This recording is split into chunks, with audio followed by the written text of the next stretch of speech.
We're here in the incredible Chamonix Valley in Argentière, and we're heading now to the Hoka Athlete Training Camp pre-UTMB to catch up with Jim Walmsley and talk about the Hoka Tecton X3 and look back on UTMB 2023. It's going to be a great day, can't wait, come and join us.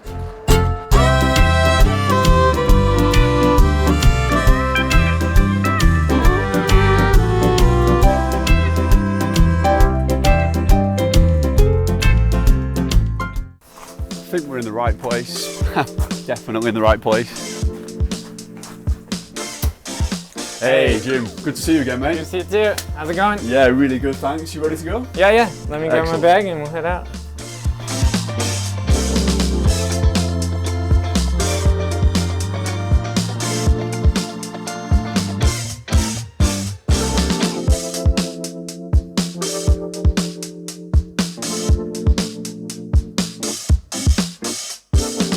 So, I mean, it's been 12 months almost, hasn't it? In fact, it's been longer than 12 months since we first saw that prototype that you had. I was first wearing them in 2022.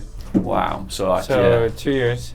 And then the one that we saw last year was the prototype for this. So how much has it changed? The first prototypes, I mean, because I wore an orange-white version that's at the chalet in Madeira 2022. But then at UTMB, the shoe looked really similar already to this one, that it looked really similar to 2023 as well. So 2022 UTMB and 2023 was pretty similar.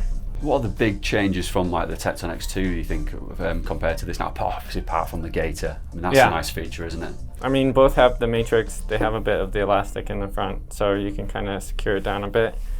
Yeah, they've gone with a really stretchy, I think it's a bit easier to slip my foot into the production one, this one, than the prototype. The prototype's quite difficult to slip in, and I was like, oh yeah, no one will ever like this, but they've adapted it to work better for everyone.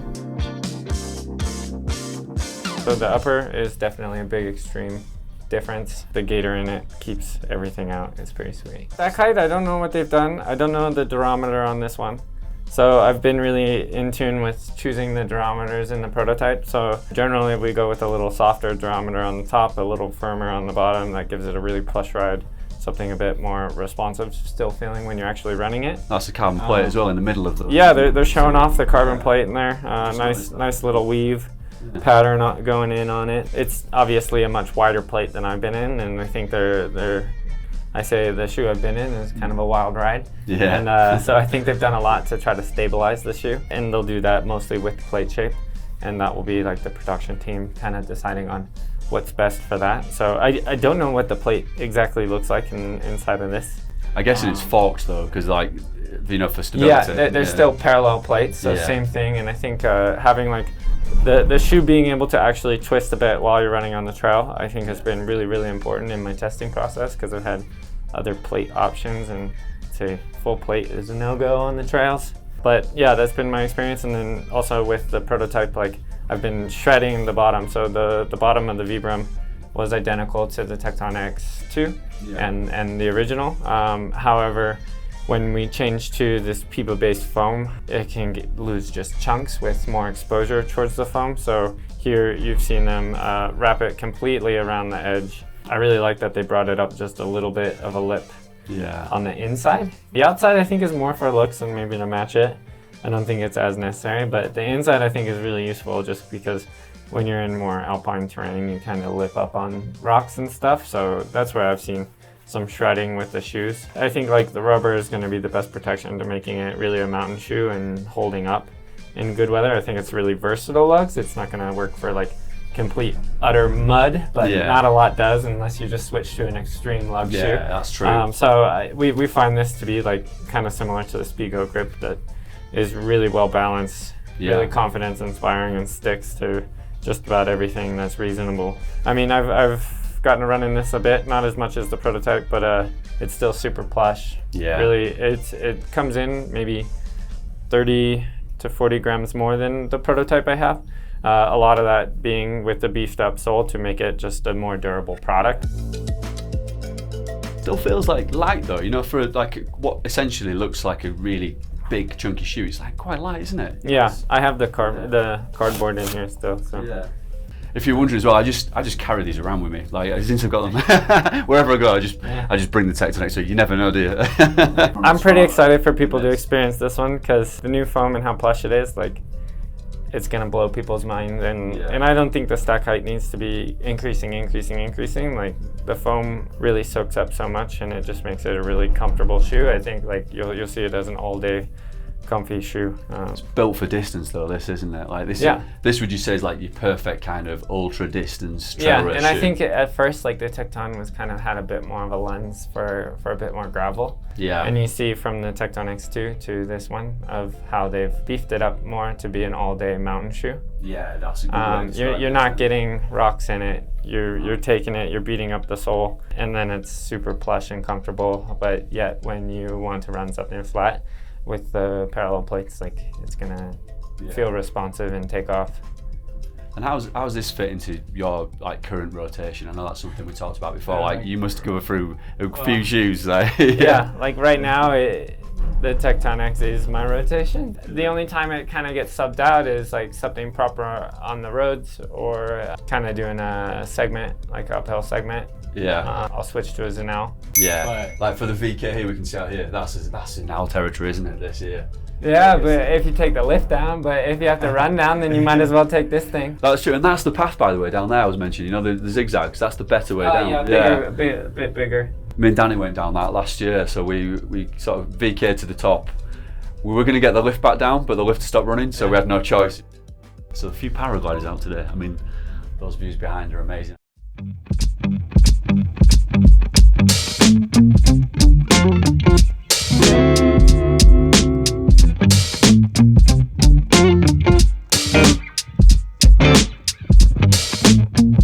Most of this valley I haven't explored. No?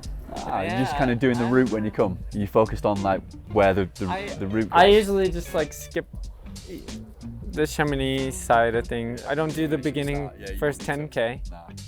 I never practice that. Going back to UTMB last year, I mean, what an incredible moment. But before we get to the finish, like we were obviously tracking it, the world was watching. You looked so strong at the beginning, and then there was a moment like where Zach came into the lead. Like, how were you feeling at that point? Because I think you had a bit of a low patch. Did you kind of like during the race? Yeah, I don't know what happened. Like, so I climbed up really well. I think it's Breton. Climbed up to Breton. I know I put like one of the faster times that I've ever done up that climb. Yeah. Just hiking, really smooth, strong. And I think in retrospect, like looking back at the data, I put in 3 minutes into Zach just on that climb. Wow, yeah. And it's like a 50, like maybe I did 51 and he did 54. Probably only Killian and I at the front are really able to put in such a smooth like attack on an uphill. And I've been with Killian on that climb, I've been with Francois on that climb. Lots of champions and many times now, but I think Killian has a similar skill. I'm able to do a bit of that, but then surprisingly, like you hit the flat balcony trail and I was dead when I hit the flat, and things were just just muddling along. The gas wasn't there, and I'm not sure why, but then that's where just Zach was moving like way faster. So he caught back up, passed, and it was even the pass was just, oh, I'm not going with that. I think he's pushing. But in retrospect again too, I thought the split from Breton to Arnuva, I was maybe 2-3 minutes slower than what I would have liked. Yeah. And I was like, I'm not running that bad. And it went to Zach was running that fast. So yeah, I see. It's more him like pushing at that point. I mean, I think he ran really good. I don't know exactly his time, but I think Mathieu Blanchard has ran really fast on that section in 2022 as well. How does that affect you mentally though? Like, did you just think, because of your experience, like, do you know what, don't panic, I've got this, like, it could be Zach just having a good moment, me in a bad patch and things will come good? Or were you thinking, oh my God, like, it's like I'm done, or like... I mean, up till last year, my best results at UTMB were a 5th place, a 4th place, and then 2 DNFs, so there's still a lot to win in the race. So whether Zach's having his day and pulls ahead and wins the race and runs away, like, you can't always control someone else's day like that. It was a wake-up call of like, whoa, I mean, he doesn't look any better than how I feel. Like, I surely I can go with him and this and that. So it was a wake-up in the moment, and then the opportunity to switch from like night warmer gear to lightening up the pack as much as possible for the day running, not as big of a headlight and stuff. what was the kind of like moment when you thought, actually, I feel all right? Or did you kind of just grind it out and then it just came slowly? Because there was obviously that point where you went past Zach and wow, I mean, you went past him pretty fast. Like it was almost like a Tour de France pass, wasn't it? Where you went and you were just gone. And from that moment, there was no looking back. But did you just suddenly get a moment where you thought, actually, I feel okay? Or? It was trying to catch back up to Germain on the flat asphalt out of Chamonix and like, just catching up with him and then feeling good enough and like, all right, let's throw it, like, let's test him back. And then all of a sudden, like, the legs were moving great. The stride was back. I had a gap. And then it's like, all right, let's keep going. And then kind of knew like we were 10-ish minutes back, but rather quickly over 3-4 miles, you hear the gap might be coming back. It's very interesting. Like a lot of times in races, I'm out ahead and you have no idea what's happening. But being in just a position or two back, you get maybe not accurate information, but you get information that sometimes can be hopeful to keep chasing, keep hunting, and like being a bit interesting. So I started looking for him really far out, and I actually spotted him one time. So you knew that. And so I took a split. I mean, it was a big switchback where I did see him, but I saw him, and I'm like, he's there. Like that. Someone said it was 4 minutes, and then I checked and like took a split, and I think it reduced even more than 4, like it was under 4 minutes. The catch, how did that feel when he got Zach? Like, did you just think, right, I'm going past him? I felt like he still wanted to run I mean, the trail was not quite a double track. It was a wide single track, but it felt like he was running a bit more in the middle and like wanting to fight and hold me off a bit. And I think I just decided not today, and I went like up on the berm a bit to pass, and kind of, it's an ultra race. Like, how do you throw in an attack? And it's like, well, actually, this is how you throw in an attack. And I think it was a bit of a mental blow, because at least it felt like a mental victory on my side. I have no idea what he's going through, and like, he's probably like, he's an idiot. Yeah. It'd be interesting to like know Zach's take. Maybe next time I see him, I'll ask him. Yeah, moving forward, I think also like thinking Zach must have been fading, but then in retrospect again, it's like Zach ran really strong all the way through. His splits were, there's no reason that he couldn't or shouldn't have won per se, other than like somehow I just kind of caught fire at the end of the race and like found really, really good legs, and kind of goes to like, wow, I hope I can kind of catch fire like that at the end of any race, because I think for anyone, like, how do you beat that? And even me, I don't take it for granted, but like it seems insane and incredible that I can just flip a switch and like it's race time. But UTMB, I would say, is the only time that like it's really been a switch flicked and like game on, legs feel different, gas is there, we're racing. But then Western States was kind of another scenario like this, and had a similar like coming up on rod, like do I sit or pass, and it just went straight into instinct to pass immediately, and it feels quite similar, and it's kind of maybe drawing some confidence that maybe I'm quite dangerous late into an ultra now. Yeah, that's a nice weapon to have, isn't it, at that stage of a race? Yeah, we'll see. Like, I don't feel that confident that it will always be there, but when it happens, I know it can be there. So far, I think anyone else who's really caught fire, I think with like extremely fast splits, it's generally been further back in the top 10 that you see someone just like, whoa, look how fast I ran. But at the same time, the race got away from them somewhere else. So to do it at the front is interesting.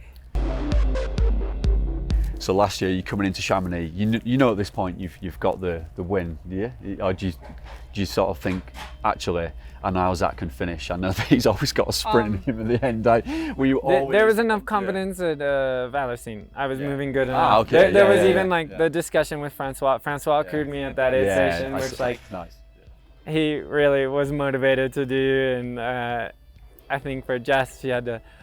Because I mean, it's been kind of Jess and mine's like teamwork to do everything, and she's been crewing me at every aid station. I had to kind of talk with her to Francois would be really motivated to do this, and it was a really special moment we had. And like, I mean, he's one of my best friends, so it's cool to see him there. But also him going like, easy, like don't ruin it. And I'm like, no, I got this. It was nice having that moment in Valacine, because the year before you'd had that moment with Jess where we saw the vulnerability and the fact that you'd had that moment with her where you said, like, I don't know if I can hold them off. And like, when I same saw spot. That, yeah, exactly. So like that. It's two different things. Yeah, and do you know when you watch the film, and when we've spoke about it before, like, I just really felt for you in that first moment. That actually, and then you've got that next moment, and it's almost like a movie script, isn't it? Like you've come back, you've done it, and done it in style, and then it makes me not want to do the race again. Like, it's perfect ending. Like, let's just stop. But and that was actually that's not life, though. That's not life. That was going to be my next question as well. Like, how do you then get motivated again for this year, knowing that you've done it, you've won it in style, you've got the record? Like, is it a different approach this year? Is it a more relaxed approach because there's no pressure to? Well, obviously you always put pressure on yourself to win, but not as like not as running 1937 was accidental in that, like, it just happened. So it wasn't something that I set out to do. But now, like, similar to Western States, like, there's no pressure for me to go make the time happen. So that puts me in better strategic. It's all like self-imposed, but there's good strategy with not pressing the pace at the front as much. I can keep the race honest and keep it fast enough, but it's not on me to break 19 or something. Like, but you're back this year. It's UTMB. Like, that's motivating enough. Like, when you talk about ultra trail, it's UTMB. Like, it doesn't matter. How do you avoid doing this race? Like, it's the biggest race in the world of what we do. And as Americans, like, we have Western States. It's really important, and like each win is super crazy, but UTMB's still on an international scale. Like, it's the one, isn't it? It's the one. So it doesn't matter if it's your first win or you're going for your second. Like, it's super important. You're really up for this year. I mean, could you see yourself going on to win, or is there a motivation to kind of get the most UTMB wins, or are you just kind of taking it one year at a time? It's one at a time. I mean, right now on at least the guy side, it's up to 4 between Francois and Killian. I mean, there's still, I don't know. One's pretty sweet. I don't know. I'm still young, so it's like, why not more? But it's tricky double. So doing Western States UTMB this year, it's already thrown me a big curve with just not rebounding how I would have liked to after Western States. Things are coming back slower. I still have like inflammation in my knee that's being a problem and pretty stubborn. So, but at the same time, like, I've never been patient enough when it has come back, and I've done a bit too much, I think, and not been fresh enough for the race in the past when I've done the tour. So you always gotta try to manipulate the situation to be a positive, and perhaps this is just enough to be patient and actually fresh enough to be quite dangerous to pull off a really good double. I've never finished both races in the same year. I still feel quite beat up at I'm still bitter about UTMB. Okay, I got it one year, but like, I've gotten my butt kicked so many times. Like, I owe you more than just one. Like, you're gonna give it hell. I have more punishment to dish out, but at the same time, I wish I was standing on a little sturdier ground to dig in towards UTMB. Then, it's not been the best turnaround, but. You take what you're given, and it's always about threading the needle with the cards you have, and it's still possible, I think, right now. Just going on to train now, what does an easy run look like for you? Typically, like, if it's easy run from the house, it'll be 8 miles, 1,000 meters, take about an hour and a half. I would say that's like minimum that I need to get in on the board per day. I'll start with hiking back, try to get in more volume but lower intensity by keeping it mostly hiking, and feeling how my body is responding, trying to increase volume quite quickly. And then this year I think I'll take training quite close to the race. The block will just kind of go right up to or into race week, I think. It'll be a small block, and it's more about sensations, feeling the right flow, strength, making sure that my muscles are kind of primed enough to take on the load of 10,000 meters. Obviously, it's been a little bit different this year to previous years because you did Western States and you're trying to do UTMB in the same year. So, now you're saying you're just coming back from a little bit of a niggle with the knee, you're building back up. That training has to be different, doesn't it, between the two races? It makes it completely its own unique year, and it's like yet to be determined how it does play out. 2018, disaster at DNF. 2021, not so bad, but DNF. Yeah, and just feeling totally flat. It's not going how I want. I need to focus. I mean, that was like really 2021 was the catalyst for finally like, screw it, we're going to France. Like we're just going to control the variables that we can control and focus on this race. And yeah, I mean, immediately took really big steps forward towards like my own progression towards UTMB by being out here in this environment in the Alps and with French athletes that have this race dialed. It was a good call. I think I learned a lot and progressed a lot as an ultra runner. So yeah, it's a good process, but we'll see like how much I remember now. Actually, in your film, you talked about home being a place that you put all your energy, your time, and your emotion into. Would you class France as your home now? Like, or do you still feel like, you know, you're going to go back to, I mean, would you see yourself living here all the time, or will you go back to the US? I mean, I think we're kind of in a torn situation, maybe almost even feel like not quite like we have a home, or like, is the answer, can we have multiple homes? I think that's maybe what we would associate most with, but I think at times when we're in France, we miss home at Flagstaff. When we're in Flagstaff, for sure, I'm missing home here. Like, I really like it here and feel being in such an extreme outdoor environment like stimulates me a lot.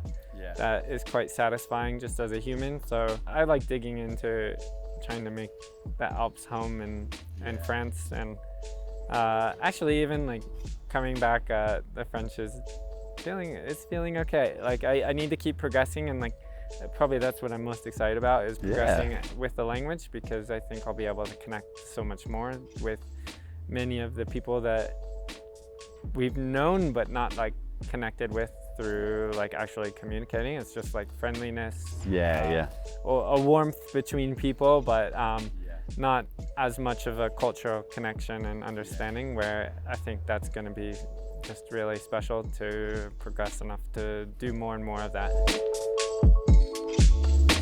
And Jess is coming around to that way of life, is she? Slowly. Yeah, I think even like I think sometimes when she was reflecting in Flagstaff, she was a bit frustrated with some of the, it's so hard to find like a good rental house where we want, and I'm like, wow, like you can't just have it appear and this and that, like the valley is what it is. But then she comes back and she's just like, it's pretty sweet. It's nice, yeah, I mean, you're in a nice quiet spot as well, aren't you? Like, you like being up in the mountains, like minimal interaction with people. It's nice being immersed in your environment, seeing obviously the community, but not being in the business of Chamonix, for example.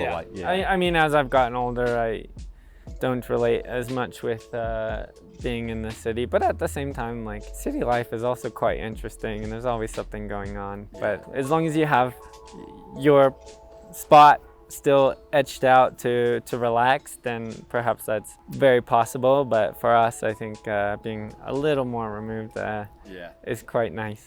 And just that comparison between back home in Flagstaff to here in France, and we've talked about, you know, the cultural differences, but in terms of the running and the trails, for, you know, the benefit of our viewers, like how does that compare? And, you know, you can probably draw upon training for Western States compared to UTMB. They're very different, aren't they? That was something you had to get used to and I suppose learn and train differently, ready for UTMB, for example. So there's a big difference between the trails, isn't there? Every day how I head out to go do a run is just different. So in the Alps, it's pack, poles, rain jacket, 2 bottles, food. It's a full loaded system, and you get familiar with everything.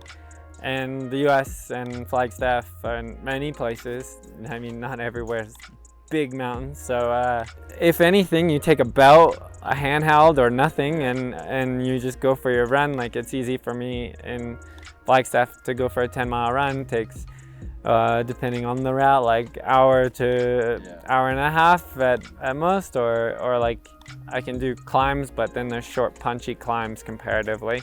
More powerful, and then it's a lot more dry in Flagstaff, so not as much water. So you got to plan ahead if you're going to do longer stuff, especially in the summer, and like that even kind of pushes us out of Flagstaff a bit to do the ultra trail in Flag, because the water's an issue. So it becomes like going more to Colorado, and then Colorado will be a bit more similar to here, and kind of even sparking some of that initial interest of like, well, this whole mountain style. And you see like the Europeans come to the States and so attracted to hard rock because it's oh, this is my style, and like, yeah, but it's somewhere else in the world. But yeah, so you see the similarity in big mountains in Colorado, but still for us, like I camp when I'm out in Colorado in a tent, or I have a rooftop tent, so it's not being set up in a house and making coffee in a warm place per se. So it's different, even for Americans going out there. Like generally we're getting to more remote areas with not as many people and stuff, but yeah, it's pretty night and day difference between just the day-to-day run. What's the plan going into the future for you? Or do you just kind of take it one race at a time, or season by season? Have you got long-term goals? I guess there's been a lot of reflection since winning UTMB last year, and so many people just being like, well, like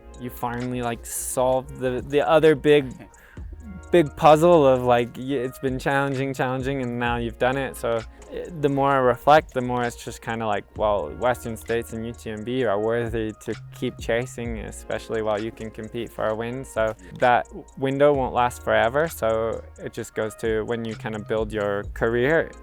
I think those are 2 races that I want to count. So yeah, I'm starting to keep track between the 2. I think I have to do a count between the 2 because I have more Western States wins than say Killian. So, but if you start averaging the 2, then all of a sudden maybe it becomes kind of an interesting comparison. Just want to say like how beautiful it's been to take in the views, reflect on UTMB, talk about the shoes, and yeah, I wish you the best of luck for the race this year, because we're going to be all rooting for you. Like, it's nice to have that connection as well now. Hopefully we can have the interview afterwards again and look back from third. I'm really excited because I think the Tecton X3 is now going to get released out into the world, and I'm just as curious as anyone to see the feedback on it, because I feel connected to the shoe, and yeah, I hope people are pretty excited about it. A bit, yeah. So I mean, it's definitely twisted and more from some of the ideas I've put in, but I can see exactly the trickle down of the work I've done with the shoe. So yeah, I feel attached to it. So I hope everyone thinks it's pretty sweet as well. Going to be the shoe of choice for this year, eh? So we'll see you in this at UTMB this year, and yeah, best of luck, Jim, because yeah, we're all rooting for you. So I hope you have a great one, mate. Thanks, man. Nice one. Appreciate it. And remember, guys, if you enjoyed watching this content, then please subscribe to our YouTube channel, SportsShoes.com.